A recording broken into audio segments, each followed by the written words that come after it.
We are back on Morning Line. Thanks for joining us. Our guest, Steve Bland. He is the CEO with Metro Transit Authority, that being the MTA. Nice to have you on. Also, Bert Matthews with us. He's a member of the National Chamber of Congress, involved with Chamber of Commerce, Moving Forward Routes, Networks, and Modes Task Force, right? It's a mouthful. Got it. Thanks for coming on, and we're going to take some phone calls, 737-7587. I want to take one real quickly, waited through the break, from Reverend Enoch Fuzz. Good morning, Reverend. Hey, I want to throw some questions. I've had a lot of thought over this issue the past couple of years. You say people should understand. We see the traffic, but I want to understand the fixing part of it. Everyone is saying it's because so many people are coming to the region.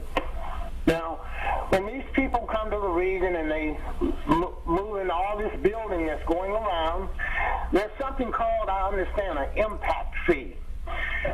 That's supposed to be for infrastructure improvement, or, so what happens to these impact fee money? Because our streets are in terrible condition around the city, and I heard a number of $850 million in new revenue the mayor mentioned the other day. Where does that money go? No, you got to spend money, but what happens to impact fee money that's from building? And if all of this congestion is being caused by new people coming into the city, I'm not saying this, I'm asking you a question. Why don't those new people pay for that? Why isn't there a way to assess their, because we got not just traffic jam, but we're going to be like in Japan wearing these masks.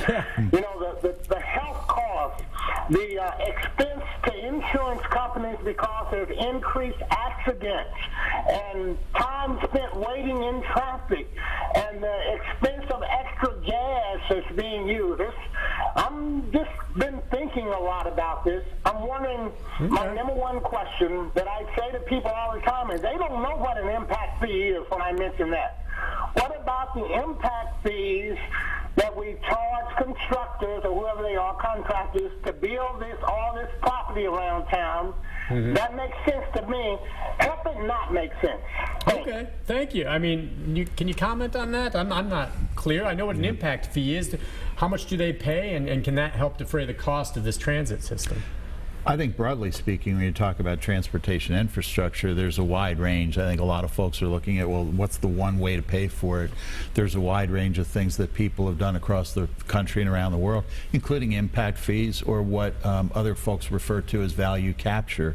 It's been very well demonstrated in the U.S., particularly in some of the newer cities that are doing it, like Denver, Dallas, that the property values around these types of investments rate significantly higher. So value capture, the type of things that the Reverend's talking about, are absolutely being used around the country. All right, so now, the chamber, talk about it. When a big business comes here and they build one of these nice big buildings down here, do they, obviously they're bringing business and employees and all that, and that's a positive thing on the tax rolls, but do they also have a separate fee that goes with it, an impact type fee? I don't know in Metro. Do they have that? I'm not sure exactly what those fees are. There are different levels in different counties across the way.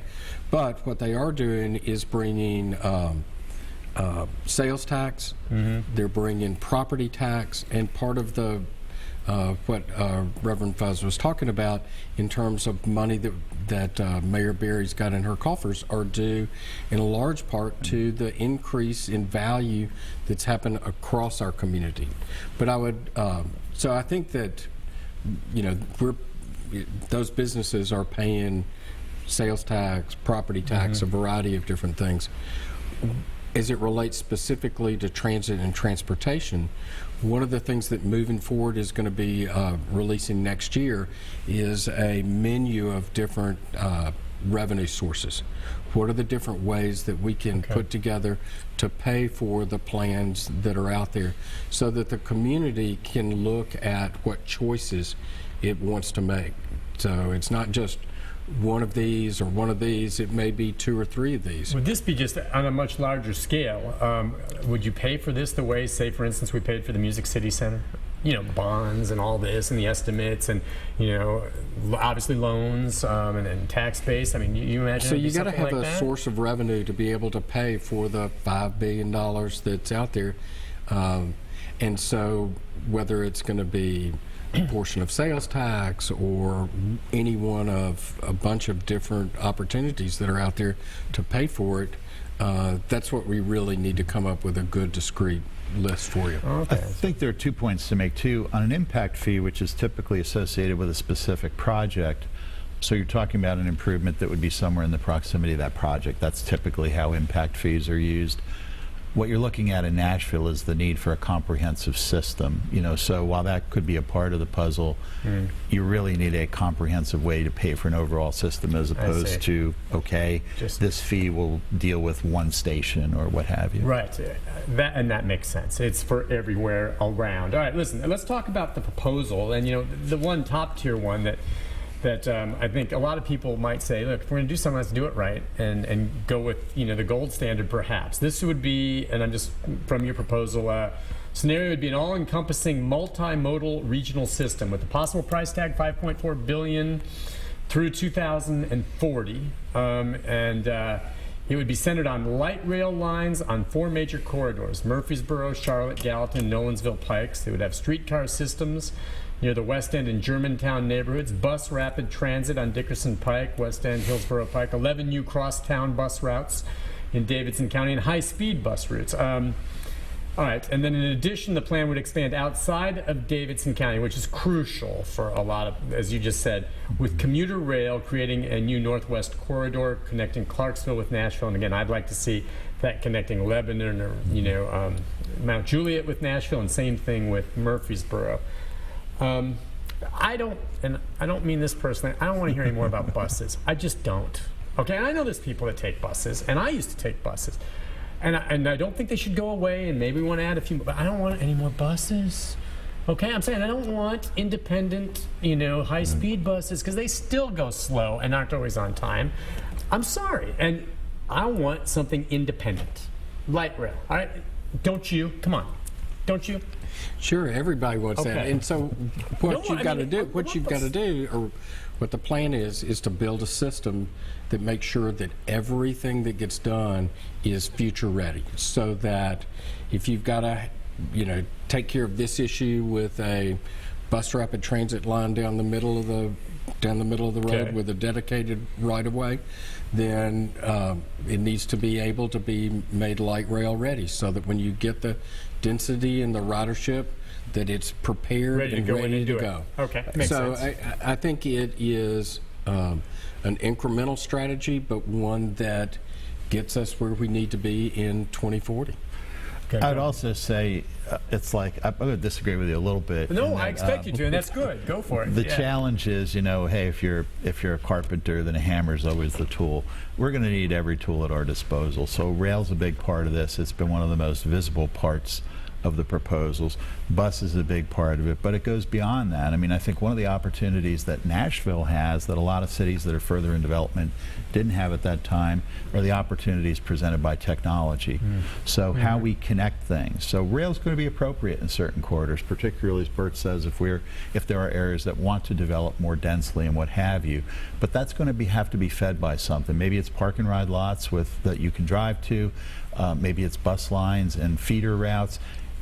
More importantly, I think right now we're seeing the emerging models of what's called microtransit, things like Uber and Lyft that are feeding those, and the ability to, with you on your smartphone, to say, okay, I can't get right to the light rail stop, but maybe I can grab an Uber or a Lyft or a taxi or our own access ride door-to-door system to get me from my home to that location.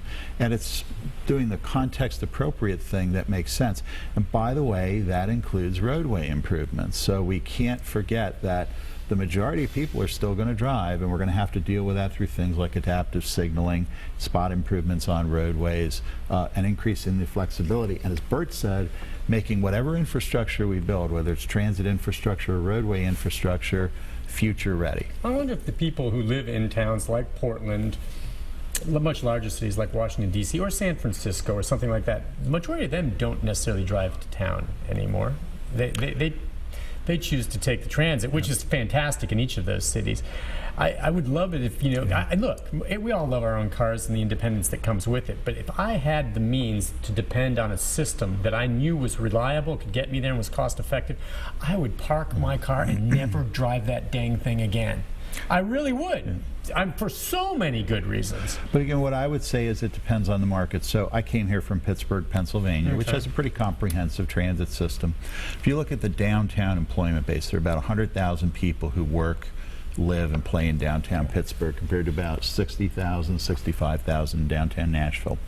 50% of the people who work, live, and play in downtown Pittsburgh get in and out via mass transit compared to a really tiny fraction in Nashville. On the other hand, the overall regional percentage is about 6%. So there are trips for which it's not going to be the best choice. Okay.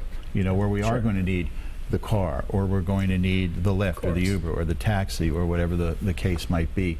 So I think it's about, again, finding that right mix in the recipe of all of the options we have available to us. It's exciting, though. Just talking about this excites me. We'll take a break. We're going to take more of your calls and continue just on what these specific options are, and I'm going to ask them what cities they've looked at that they think, this could be a model maybe we follow. We'll take a break and be back with more right after this.